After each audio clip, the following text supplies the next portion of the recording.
Hello everybody, this is Gregory with 5-Minute Catholic Apologetics and Living, where 5 minutes of your time may get you to the divine. Today we're going to retort to the idea that I'm going to leave the Catholic Church because its leadership is corrupt, and kind of compare it to civil government and whether or not you would use that same rationale. Now before we begin, let's start with a prayer. Nomine Patris et Filii et Spiritui Sancti. Amen. Gloria Patri et Filii et Spiritui Sancto, sicut erat in principio et nunc et semper, et saecula saeculorum. Amen. So in the last 20 years, I would say, especially since the sex abuse scandal that broke out in Boston, or was revealed in Boston in 2002. And by the way, I have a movie podcast on Apple and Spotify called The Cinema Rag, and I talk about the movie Spotlight and how that movie should not have won Best Picture, because that year The Revenant, DiCaprio, Inarritu's movie was also up, and that should have won. But either way, so it was about 20 years ago that the sex abuse scandal came out, and there were a lot of Catholics that left the church because of the idea that the Catholic Church has corrupt clergy, that the Catholic Church has a bunch of pedophiles and whatnot. And we have videos here specifically retorting to those. I'm not going to spend too much time on talking about the sex abuse scandal, what it was really about, and who was actually perpetrating the atrocious crimes in that scandal. But we're more going to kind of direct it toward the argument or rationale behind, I'm going to leave something because it's got corrupt leadership.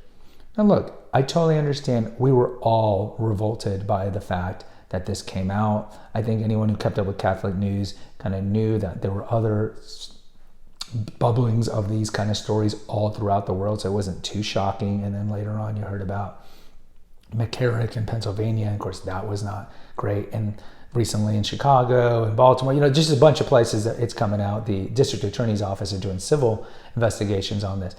By the way, so look, yes, there are going to be corrupt clergy in the Catholic Church. Absolutely, whether they be embezzling, whether or not they're using the benefices of their office, like the bishops, to have rich mansions and palaces, whether they're going to be engaging in inappropriate sexual behavior, whether it be homosexual or heterosexual. Yes, of course. But the church is not the clergy. The church is not the clergy. And I need to repeat that. We don't leave Peter for Judas. We've always had bad clergy, so to speak, or bad leadership, even going back to the apostles.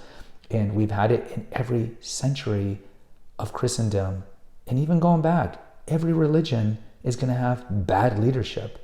And even the Protestant leadership. I mean, we're not going to malign Calvin and Luther's personal issues. You can look into that. We've talked about it here and there on both of these guys.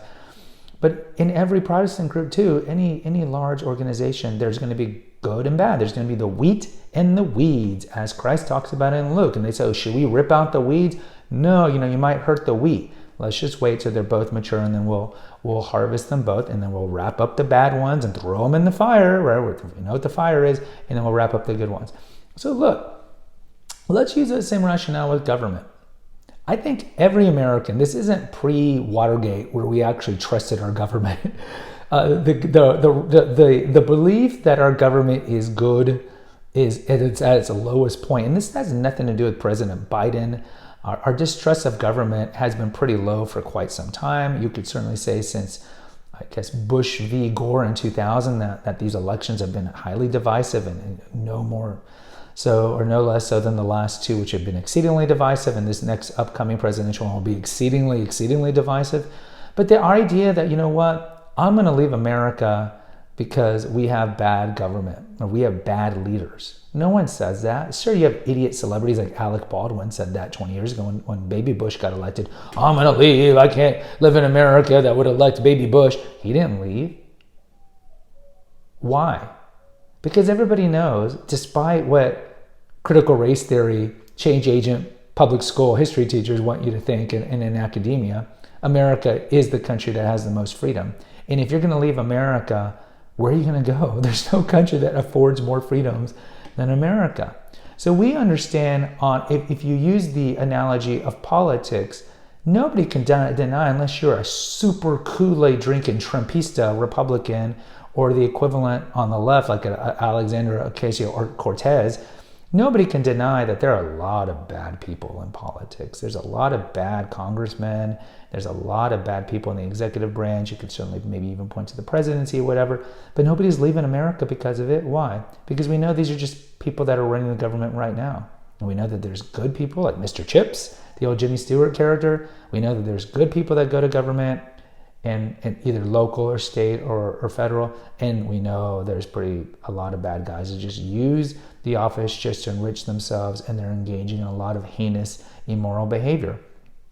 But we don't leave America for it. Why? Because America is not about its current leadership. America's greatness is based on what? The founding fathers. It's based on the Constitution. It's based on the spirit and principles that were promulgated in the Declaration of Independence. It's based on limited government and the ability of humans, of Americans, to kind of forge their own world. The idea of self-reliance and individualism and all these things that made America great, and freedom to be able to express your own religion, and the government not having a right to do anything to interfere with that. And so all these other principles that are very American.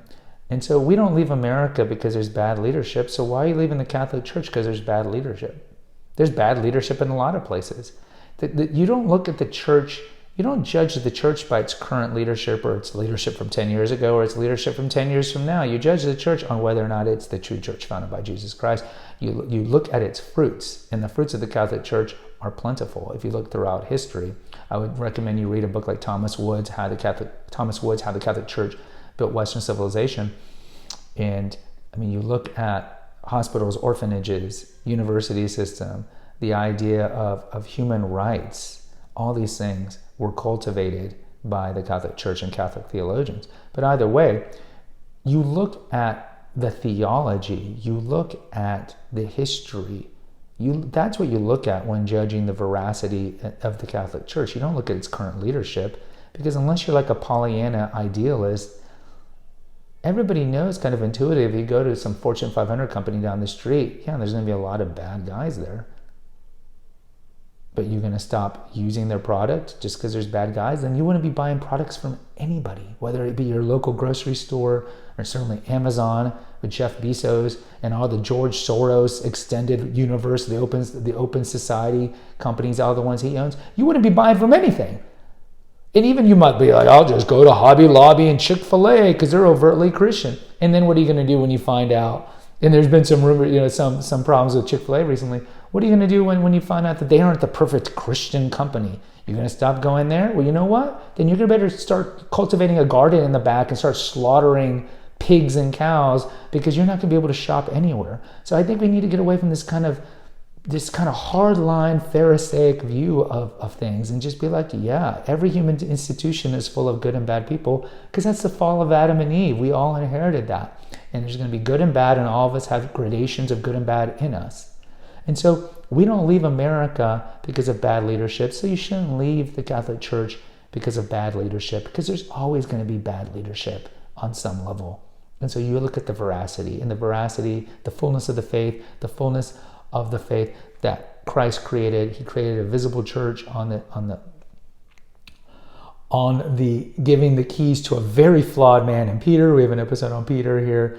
And he intended to have a visible church that he knew was going to be flawed. This is one of the reasons why he created the sacrament of penance. He knew we were going to be screw-ups.